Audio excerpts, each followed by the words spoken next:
Become a super sleuth. Find and verify primary sources. You might think that writing a paper or collaborating on a project is a total bore. But if you think that, you're looking at it the wrong way. Seriously. Hunting down primary sources can be fun if you know what you're doing.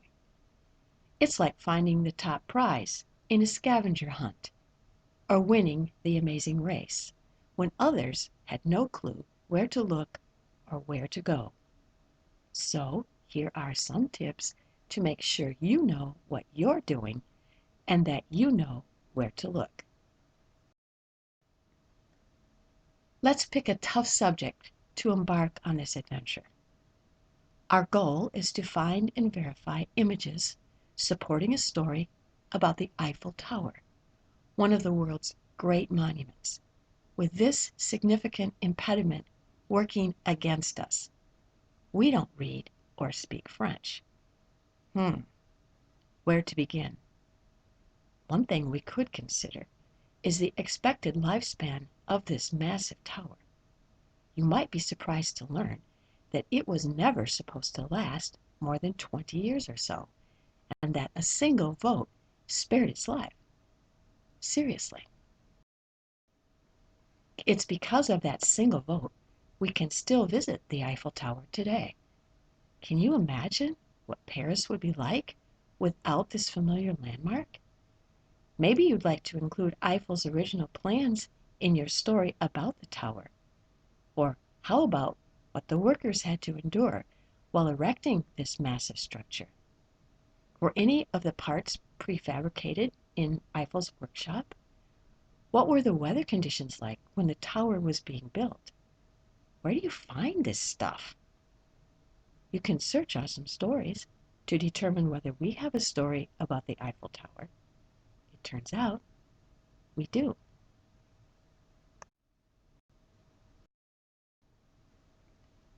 The first thing you should do is learn the background of the tower.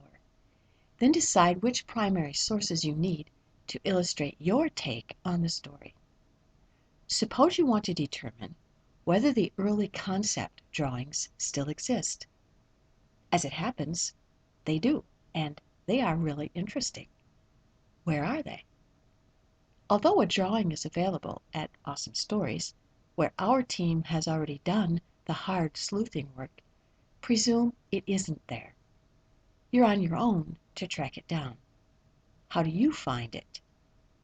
One way is to use your favorite search engine to see what's available online for Maurice Coquelin. He's the chap who rendered the tower's first drawings.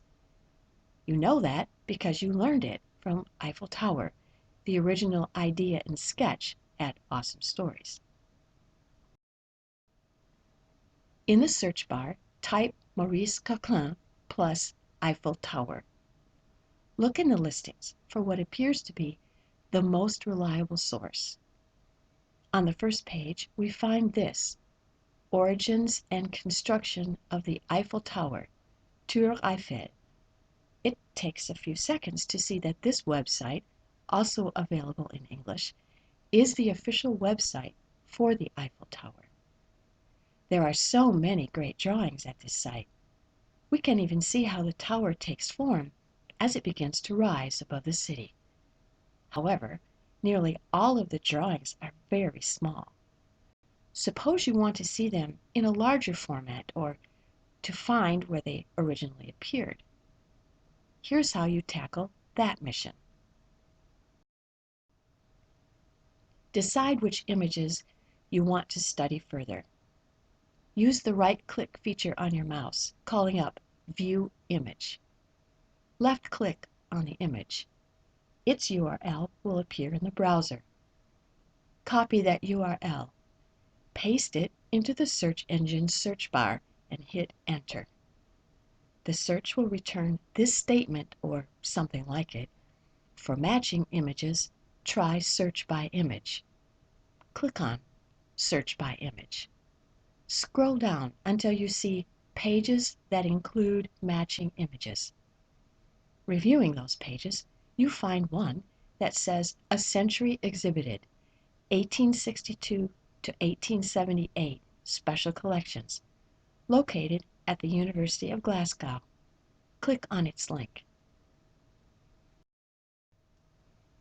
When you are at the actual page, you will see many images, really wonderful images, including a much larger version of the thumbnail you want to use. Not only have you found the larger image, you have also found where it was published. If you cannot read the French description, use a resource like Google Translate to get a rough idea of the image description. Since you can tell the image is now out of copyright because it's from a 19th century work, you are able to use it for your project. Be sure to give proper attribution. While viewing the images featured on this page at the University of Glasgow, you might get other ideas for illustrating your story. The Eiffel Tower was first introduced at the Paris Exposition, and you will see colorful drawings for that too. Then, to add a surprise to your story, you can let your readers know that someone, a con man, nicknamed Tricky Vic, once sold the Eiffel Tower not once, but twice. Vic actually collected the funds for a tower he didn't own from the first person he duped. He skipped town before the second deal unraveled. How unexpected is that? Let's switch gears now to examine a more common topic which often causes difficulties. How do we track down primary source information, such as the photographer's name, for pictures?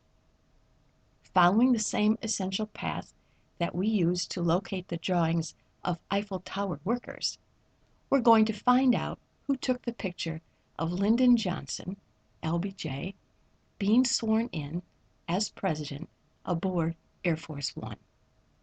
This famous picture was taken after President Kennedy was assassinated in Dallas on November 22, 1963.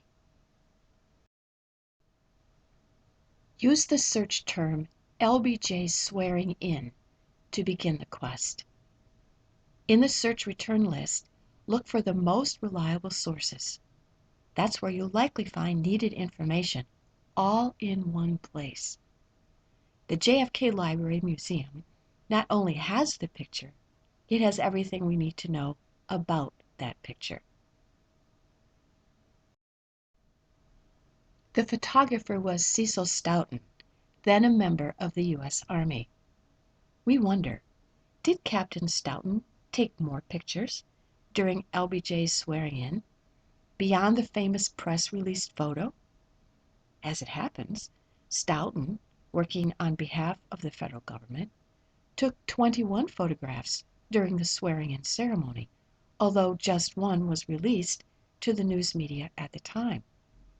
If you are working up a project on this topic, you can enrich your work with this information, not to mention including one or two of these rarely seen photos like this one. They are available online at the LBJ Presidential Library. Why did the government release just one photo of the 21 photos which Captain Stoughton took of the swearing in? Was it someone's intent to have a single picture personify the moment? If so, why was the press released photo the standout?